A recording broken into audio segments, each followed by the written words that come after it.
Hi, my name is Maria Mosquera, and today I will be talking about why is it important that the world never forgets the dates Noviembre 6 y 7.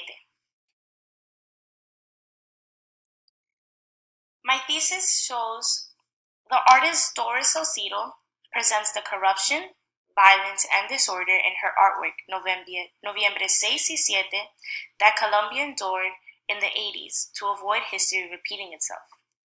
As you can see to the side, there's a picture that captures the Supreme Court and her artwork displayed on the side of it. You can also see how the people are walking by casually, some are looking up, some are engaging themselves with the artwork, while others just stop by and take a quick picture and move along. Every year, people will walk past this attraction and ask questions about how it all came about and what is the reasoning behind all the chairs that are hanging on the side of the building. They will stop and stare, some people even count the chairs, but what never gets left behind is the significance of the whole thing, as it never allows anyone to forget the tragedy that once occurred in a building right before them. The dates also signify the 2-day hostage situation that occurred that brings the whole artwork to life. Some background info would be during the 1980s, it was evident that Colombia was under an unspoken ruling by Pablo Escobar. He was the major drug lord in Colombia at the time, and he had a very big power ruling over most of Colombia. Escobar had control of most of the streets with his abundant amount of money and his power. Many feared Escobar, some wanted to get close to him as possible, and the rest wanted to end him. He was such a giant public figure to the whole Colombian society that many people admired him for what he did, good or bad, or many people envied him for what he did, and many people wanted to be him. Even people in the law enforcement sided with him at certain points. He was able to, with his power, he was able to persuade and buy out many law enforcement people to help him benefit himself for what was to come and what he needed help with. There was no doubt that, in a way, everyone looked up to Pablo Escobar and his success, even if it were his enemies. Escobar wasn't a big fan of the people that wanted to end him. For example, journalists and people that worked in the law outside of the country and people also inside of the country, like higher officials. He wasn't a big fan of journalists, especially because they got way too personal with his life, and too much intel on Pablo Escobar's life could just expose him for the worse and create more chaos to his certain lifestyle. So he tried to avoid, as much as possible, people that worked with the law and journalists. He was tired of the judicial system trying to imprison him and his people for his work. To the right, you can see that there is a picture of Pablo there. This is one of his very first mugshots. He's actually smiling in the mugshot because he knows he's just gonna get out of this whole thing. So he's not very much like afraid of what's to happen. So he just seemingly thinks this mugshot won't do him any harm. Um, the guerrilla military was also something that was very big in Colombia.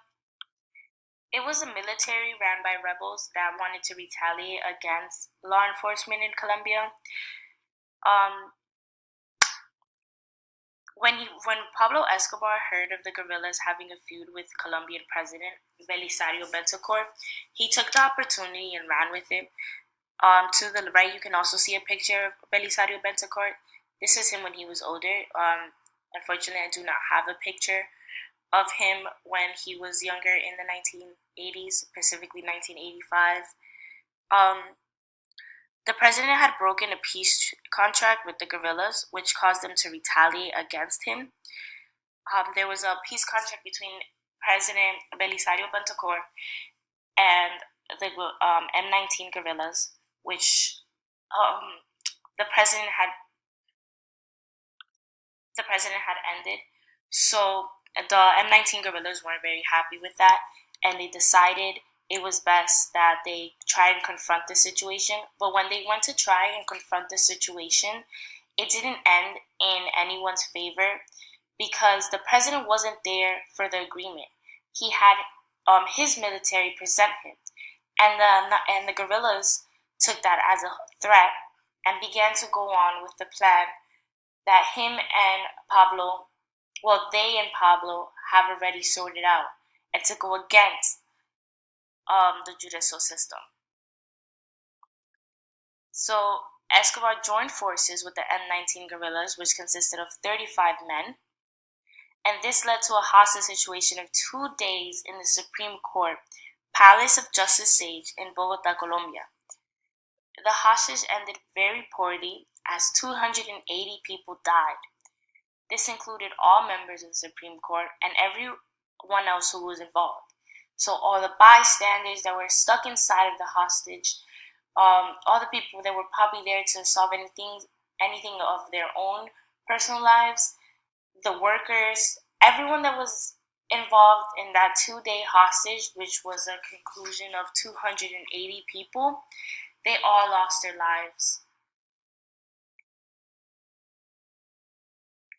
In 2002, Doris Salcido decided she wanted to shed more light to a tragic event that occurred in Bogota, Colombia, because she felt like many people were just slightly passing by the whole thought and they weren't giving it much thought to the importance of what it was. So she thought of a way that would bring this tragic event from history back into the present and give it life so more people can actually learn from this and not allow history to repeat itself. By using her artistic talents, Doris brings to life the tragic event that occurred while also attracting the attention of many people.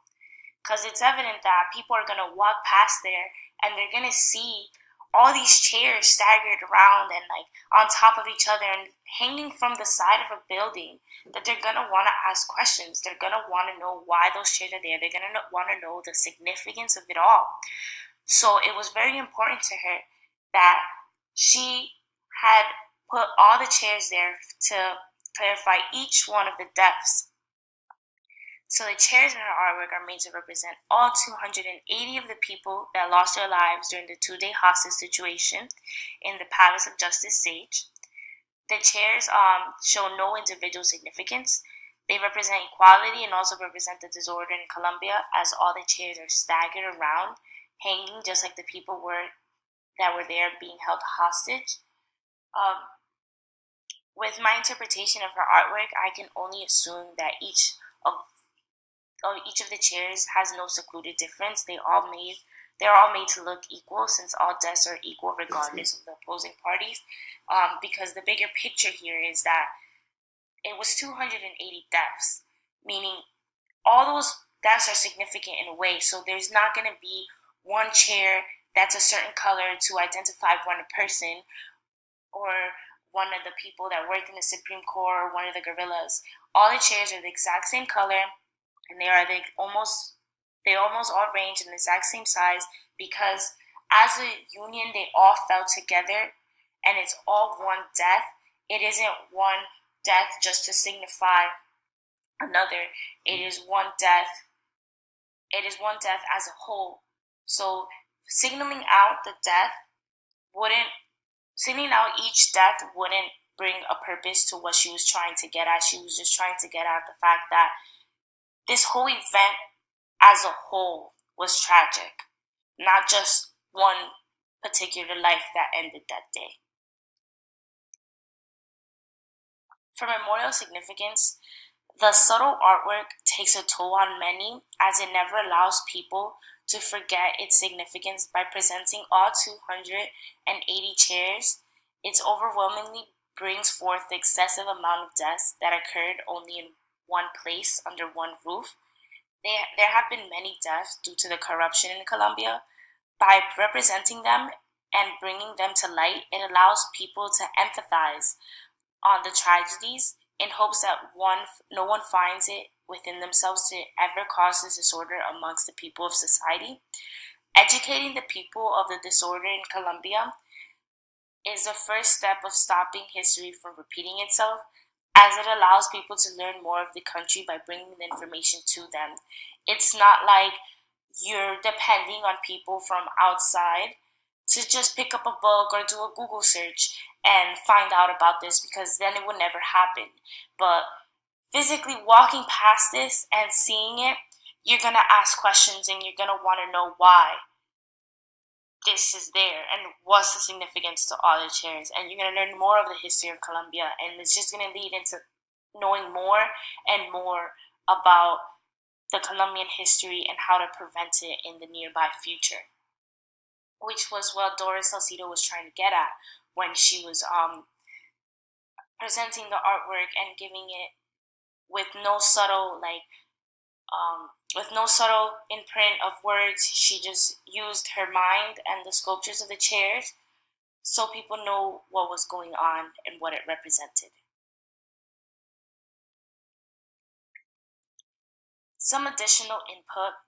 To conclude, it is evident that the tragedy of the Palace of Justice Sage exposed Colombia's powerless structure, because it just showed all the chaos and all the things that was going on in Colombia and how that was very destructive to the society. It brought to light the fall in its unity of the country and how overpowered the judicial system was. The 11 Supreme Court members that fatally lost their lives due to one break in a contract by the guerrillas, who took the defeat into their own matter and strive for vengeance. While the president refused to compromise the issues that could have potentially ended the tragedy with enough time to avoid the significant amount of death, but instead he avoided contact with the public within those days and allowed the hostage situation to take place. If he would have just simply found agreement with the guerrillas, then this could have all been avoided. But instead, the president decided to sit back and allow the hostage situation to go on for 2 days until he formed an attack and completely ended it. But I personally feel if he were to just own up and face the guerrillas the day of, many things would not have went as they had happened. The guerrillas would have not had felt a threat, and I don't think they would have took the levels of extreme that they did.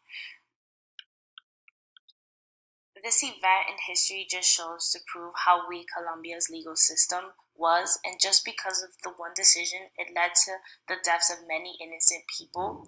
It is important to look at this situation as a community each year when it's displayed and learn from it, so the overwhelming thought of what was Colombia never repeats itself.